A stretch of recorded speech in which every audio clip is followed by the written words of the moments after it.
Hello दोस्तों, मैं doctor B D Patil आपका आज की इस हिंदी ऑनलाइन कक्षा में स्वागत करता हूँ। दोस्तों, हमने मध्ययुगीन कविताओं का अध्ययन किया, आधुनिक कविताओं का अध्ययन किया और आधुनिक कविताओं में हमारी पहली कविता थी अधिकार, जिसकी लेखिका कवित्री महादेवी वर्मा है। और इस कविता के बारे में कुछ छात्रों ने डाउट्स पूछे और उनमें कुछ डाउट्स ऐसे हैं जो मुझे लगता है कि उनको क्लियर करना बहुत ज़रूरी है। तो पहला डाउट ऐसा था कि जो पहला सवाल है, फूल एवं तारों के विषय में महादेवी वर्मा क्या कहती है। तो यह जो सवाल है, यह सवाल आने वाली परीक्षा में 3 अंकों के लिए आएगा और इस सवाल का जवाब हमें कैसे लिखना है, इस सवाल के जवाब में क्या क्या बातें होनी चाहिए, इस बारे में आज हम चर्चा करेंगे। तो दोस्तों, ये जो सवाल है, फूल एवं तारों के विषय में महादेवी वर्मा क्या कहती है, यह सवाल इसके पहले अनेक परीक्षाओं में पूछा गया और आने वाली परीक्षाओं में इस सवाल को पूछे जाने की संभावना है, इसलिए हम इस सवाल पर चर्चा करेंगे।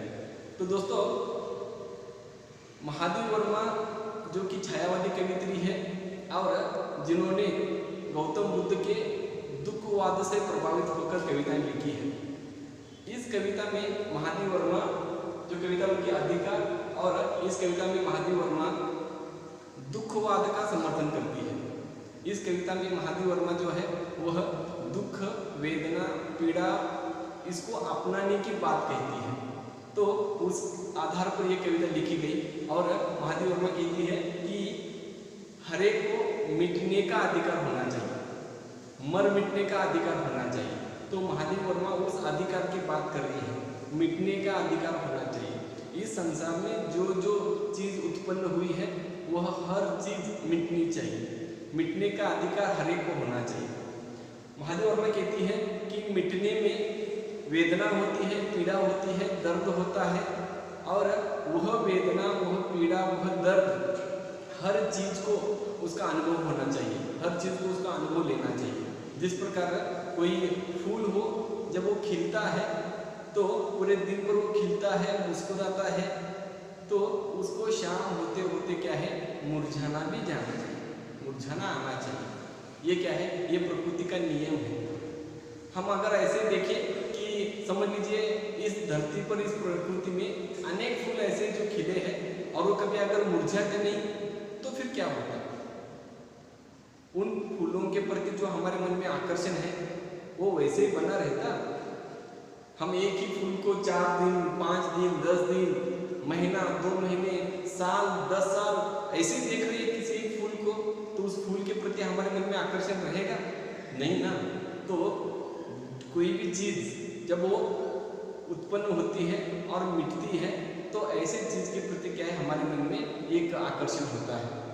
तो इसीलिए महादेवी वर्मा ने यहाँ पे मिटने के अधिकार की बात कही है कि जो चीज़ उत्पन्न हुई है उसका मिटना भी बहुत जरूरी है। तो यह बात समझाने के लिए उन्होंने क्या किया, फूल और तारे, ये क्या है, प्रकृति के 2 बिंब उन्होंने लिए हैं, 2 बिंब, 2 उदाहरण उन्होंने लिए हैं और इन 2 उदाहरणों के द्वारा ये बता रही है कि जैसे मैंने अभी बताया कि फूलों के बारे में क्या कहती है, फूलों के बारे में कहती है कि जिस प्रकार कोई फूल खिलता है, मुस्कुराता है और उसको पूरे दिन भर लोगों के मन में उसके लिए एक आकर्षण होता है, वो अपनी सुगंध, महक चारों ओर वातावरण में फैलाता है और उसकी महक से माहौल जो है ना, तो जो तारा हो जाता है। तो उसी प्रकार उस फूल को मुरझाना भी आना चाहिए, मिटना आना चाहिए, ये बात महादेवी वर्मा कहती है। आगे तारों के विषय में महादेवी वर्मा क्या कहती है, तारों के विषय में महादेवी वर्मा कहती है कि जिस प्रकार शाम होते ही, रात होते ही आसमान में तारे चमकने लगते हैं, टिमटिमाने लगते हैं, असंख्य तारे आसमान में आते हैं और उन तारों के प्रति एक अलग सा आकर्षण हमारे मन में होता है। उन तारों को देखने के लिए ललक हमारे मन में होती है। तारों के नीचे बैठकर हम क्या है, उन आकाशगंगा में फैले असंख्य तारों के प्रति क्या है, अनेक विचार मन में लाते हैं। अनेक कविताओं ने कविताएं लिखी है।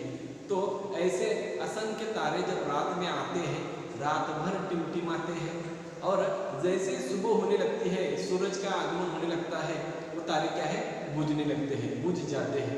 और ये प्रकृति का नियम है कि कि रात भर टिमटिमाने वाले तारे, रात भर चमकने वाले ये दीपक, ये क्या है, यह सुबह होते ही उनको बुझना आना चाहिए। अगर वो नहीं बुझते हैं तो जिस प्रकार तारे रात भर चमकते हैं उसी प्रकार दिन में भी चमकने लगे तो उनके प्रति वो आकर्षण रहेगा नहीं ना। तो इसलिए यहाँ पे कवित्री, छायावादी कवित्री महादेव वर्मा कहती है कि जिस प्रकार फूलों को खिलना आता है उसी प्रकार उनको मुरझाना भी आना चाहिए। मुरझाने का अधिकार, मिटने का अधिकार उनके पास होना जरूरी है। उसी प्रकार तारों के पास भी मिटने का अधिकार होना जरूरी है। जिस प्रकार तारे रात में आते हैं, टिमटिमाते हैं, इस धरती को क्या है, प्रकाशमान करते हैं, उसी प्रकार सुबह जैसे होने लगती है उनको मिटना आना चाहिए, मिटने का अनुभव उनको होना चाहिए।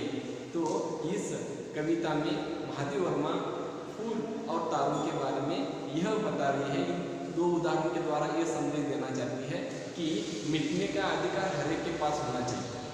ये जो संसार है ना, ये संसार भौतिक संसार है और भौतिक संसार जो है ना नश्वर होता है और इस नश्वरता में क्या है, एक वेदना होती है, पीड़ा होती है। उस वेदना का, उस पीड़ा का हमें स्वागत करना चाहिए। इसलिए महादेव वर्मा कहते हैं कि अगर भगवान हमें स्वर्गलोक भी दे, अमर बनाए, तो भी क्या है, किसी काम का नहीं है, क्योंकि इंसान को मिटना आना चाहिए। मिटने का अधिकार इंसान को होना चाहिए, मिटने का स्वाद इंसान को क्या है, चखना चाहिए। जिस प्रकार वो इस धरती पे आता है, इस धरती पर जन्म लेता है, उसी प्रकार उसको मरना भी आना चाहिए। तो ये जो मिटने का अधिकार है, ये बताने के लिए महादेव वर्मा ने प्रकृति से दो उदाहरण लिए हैं, एक फूल का और एक तारों का।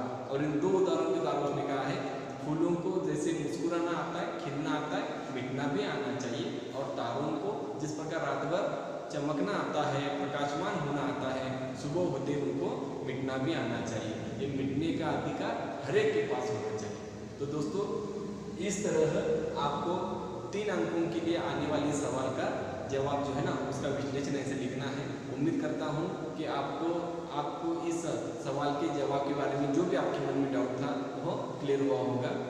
तो आज मैं यहीं पर रुकता हूँ। धन्यवाद।